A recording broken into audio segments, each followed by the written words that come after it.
President Holmgren, trustees, learned faculty, members of the Mills community, my fellow alumni, and most importantly, members of the classes of 2013, 12, 11, and 10.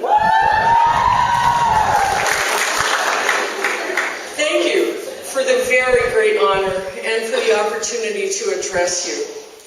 It's a real testimony to the value of a liberal arts education that a woman whose eyes glazed over the moment amino acids were mentioned in biology class could be speaking to you today on matters concerning the Earth's ecosystem.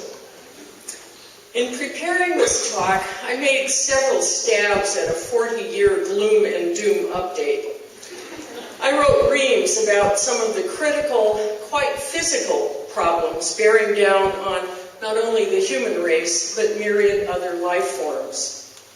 Among the greatest of these problems are overpopulation, climate destabilization, depletion of non-renewable resources, especially of oil and other fossil fuels, water scarcity, and the extinction crisis. All of them are predictable outcomes of our economic paradigm, the trajectory of civilization, and our beliefs about the world. They have wrought essentially irreversible changes in the biosphere. Needless to say, we must do all that we can to limit further damage and to make our transition to living within the planet's ecological limits with all due speed. Thinking hard about what would be useful to do today, I felt that hammering away at the many manifestations of the ecological reckoning bearing down upon us in order to shatter the natural enough denial of them would not be a kindness. Rather, like Thoreau, I would speak a word for nature. I would honor her prophets, Rachel Carson among them. I would hearten you for the challenges ahead with Carson's promise. Those who contemplate the beauty of the earth will find reserves of strength that will endure as long as life lasts. During the August and September weeks, while I struggled with this writing, daily walks around my neighborhood sustained my sanity. I now live in a very different kind of place than the Bay Area, a semi-rural county outside of a small city in northwest lower Michigan. Since I left San Francisco 25 years ago, I have occupied the same piece of land. I helped build my house there. I've pulled up, cut down, and planted trees there.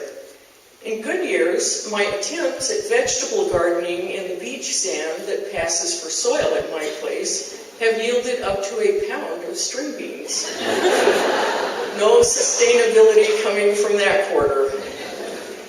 The bioregion where I live was once covered with the Great North Woods, a forest dominated by sugar maples and beeches, interspersed with streaks of white and red pines, as well as a score of other tree species. This forest was peopled by wolves, bear, cougar, flying squirrels, the late passenger pigeon, 24 species of warblers, by an incredible host of beings. Although the terrain has been worked over by modern settlement, it remains a beautiful place to live, but not for sissies.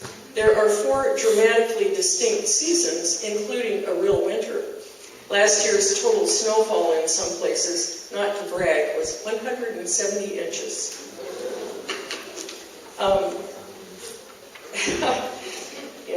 To get acclimated to living in Michigan is mainly acquiring long johns.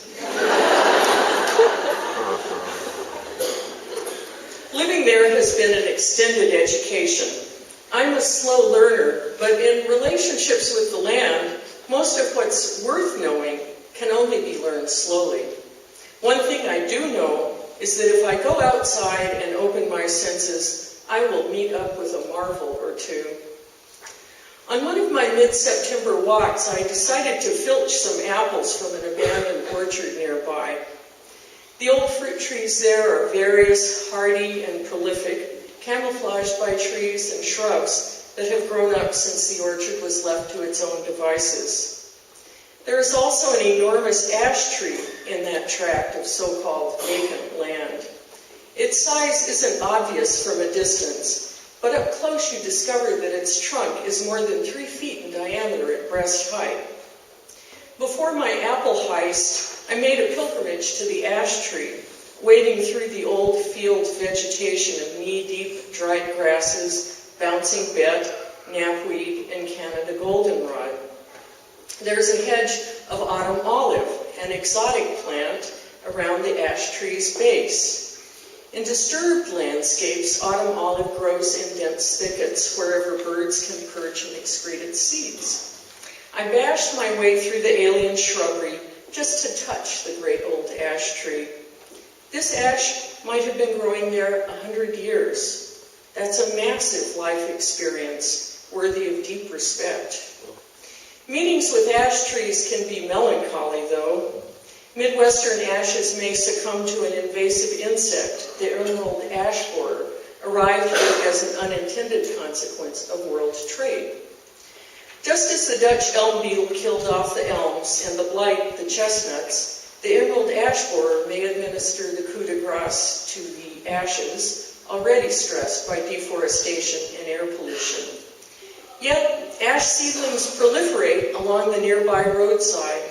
Here and there are ash saplings. With lucky genes, a few of them might resist this infestation. This mighty tree's will to live is in evidence all around. Aldo Leopold, another prophet of nature, famously said, "One of the penalties of an ecological education is that one lives alone in a world of wounds." My encounter with the ash tree did not exactly contradict the gloom and doom. It gratified my sense of wonder, though, and was a sermon on steadfastness. My ecological education has been at least as rewarding as it has been dismaying. The opportunity to get out and about with naturalists, scientists, and lay people who are living for something more than just a human agenda has repeatedly renewed my hope for my own kind. Meeting people who are dedicated to saving species, witnessing their valor and their tenderness towards the fate of other creatures, brings me tears of joy.